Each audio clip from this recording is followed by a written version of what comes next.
Znači pribor smo zelo dobro izkoristili. Teh 10 dni mislim, da smo oddelali zelo dobro, da smo popravili določene zadeve, ki so nam manjkale v preteklih tekmah in mislim, da bomo že v nedeljo na terenu to pokazali. Ja, ekipa je zelo motivirana, mislim, da se vsak bori za svojo pozicijo na igrišču za prvih 11 in mislim, da je neka pozitivna atmosfera, pozitivna kemija in da pač vsak gleda na to, da bodo v ekipi čim več.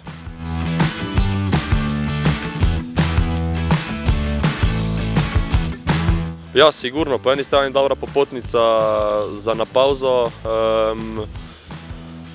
Vedno je dobro iti na pavzo z nekim pozitivnim izidom, po drugi strani pa v bistvu, ko smo prišli v to miniserijo dobrih rezultatov,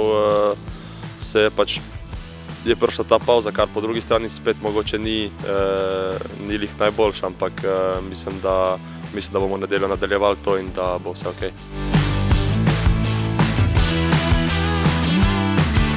Pričakovanja so vedno enaka, no. Mislim, da niti ni važno, s kom igraš.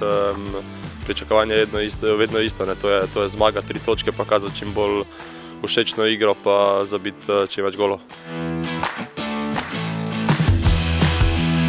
Pa sigurno, da v uvodu tega tedna oziroma te reprezentančne pavze smo najbolj gledali sami nase, se posvečali sami sebi, odpravljali naše napake, zdaj pa vedno bolj, ko se je bližala tekma, vedno bolj smo se pripravljali na nasprotnika in na to, kaj imajo oni za pokazati.